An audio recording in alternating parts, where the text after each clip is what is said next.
네, 서울 강서병 한정혜입니다. 오늘 사도광산 얘기가 많이 나와서요. 2015년에 세계유산으로 등재된 군함도권과 조금 비교해 보도록 하겠습니다. 군함도가 세계유산 문화 등재 시에 당시 세계유산위원회에서 일본 메이지 근대산업시설 23개소를 등재를 하면서 여러 가지 주문을 했었습니다. 아마 우리 조태열 장관님 너무 잘 알고 계실 거예요. 각 시설의 전체 역사를 이해할 수 있는 해석 전략을 반드시 마련해라고 권고했고요. 그래서 여기에 따라서 일본 대표는 1940년대 한국인 등이 자기 의사에 반하여 동원되어서 가혹한 조건에서 강제 노역을 했다는 것을 인정하고 인포메이션 센터 설치 등 희생자들을 기리기 위한 조치를 취하겠다고 발언을 했습니다.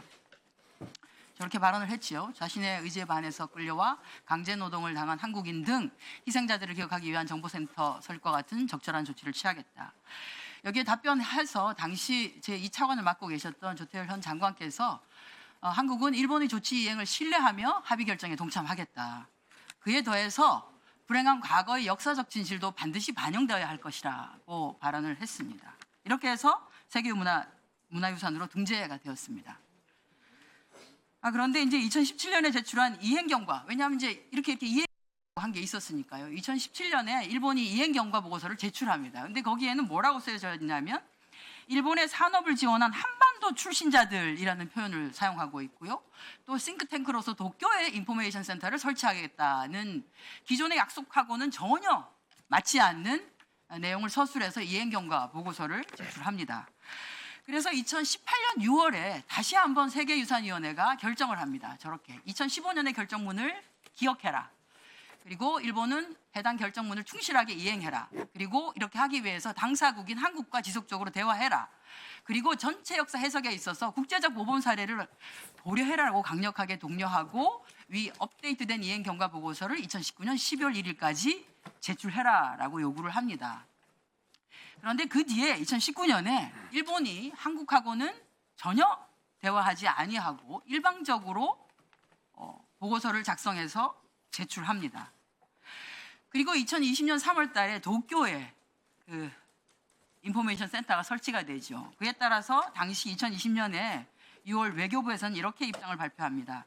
일본이 약속한 내용을 이행하지 않은 것에 대해서 44차 세계유산위원회에서 문제를 제기하겠다. 그리고 모든 가능한 방안을 강구할 것이며 일본의 충실한 후속 조치 이행을 촉구하는 결정문이 채택될 수 있도록 하겠다라고 했습니다.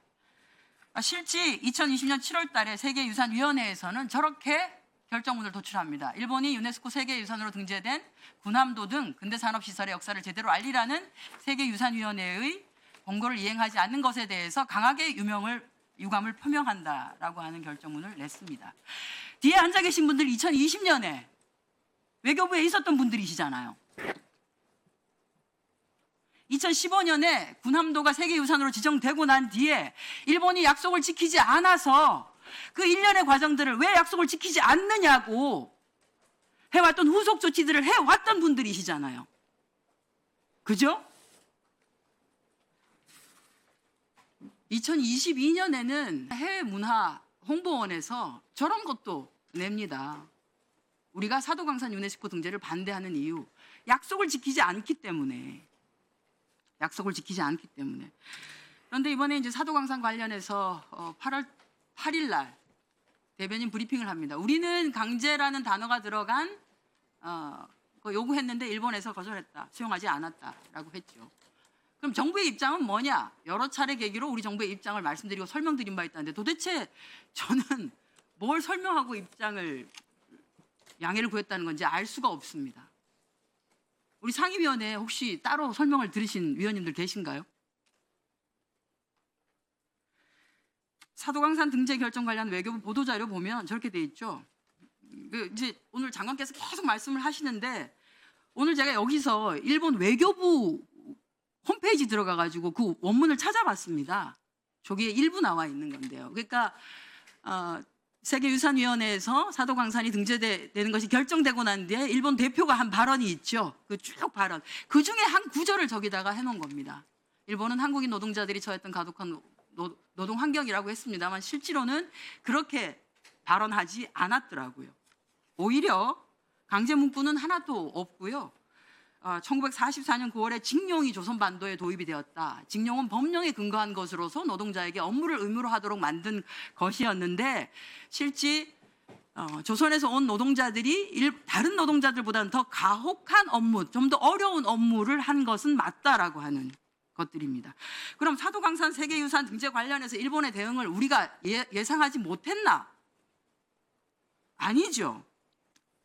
일본은 그간의 집단적 기억의 왜곡인 역사 부정, 역사 수정을 계속 해왔습니다. 이미 2013년에 무라야마 다마 그대로 계승하지 않겠다고 아베 총리가 답변했고요. 2015년 7월 달에 구남도 세계문화유산 등재가 되고 결정된 바로 그 다음에 2015년 8월 14일 전후 60년 기념인가요? 그때 아베 총리가 이렇게 얘기했죠. 전후 세대가 인구의 80을 넘는다. 전쟁과 관련 없는 후손들에게 사과의 숙명을 짊어지게 해서는 안 된다. 우리가 계속 사과하라 하는 거 아닙니다. 사과를 했으면 사과에 걸맞는 후속적인 조치를 취하라고 하는 것이죠. 그렇지 않습니까? 그렇지 아니하고 사과해놓고 그것을 뒤집어 엎는 행위를 계속 하기 때문에 이 문제가 발생하는 것이죠. 2015년 세계유산위원회에서 하겠다라고 했던 것들을 안 지키고 했기 때문에 외교부가 힘들게 계속 왜 안 지키냐라고 얘기했던 거 아닙니까? 똑같습니다. 2023년에는 지금 하야시 외상이 강제노동조약상 강제노동에 해당하지 않기 때문에 강제노동이라는 표현은 적절하지 않다라고 얘기했습니다.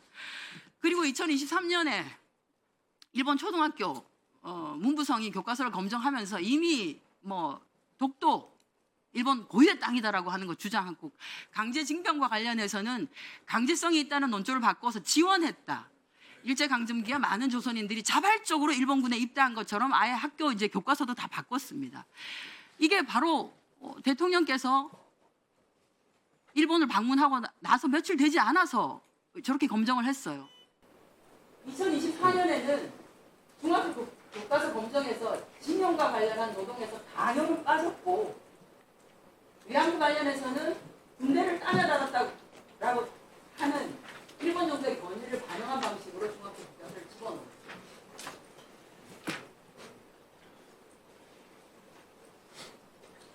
제가 이 말씀을 드리는 이유는 예측이 가능했다는 겁니다. 일본은 늘 자기가 했던 발언에 대해서 약속을 지키지 않는다는 겁니다. 그래서 그나마 2015년에 있었던 그 문구라도 계속해서 주장을 했어야 됐다라고 하는 것이 여기 계신 상당히 많은 의원님들과 대한민국 국민들의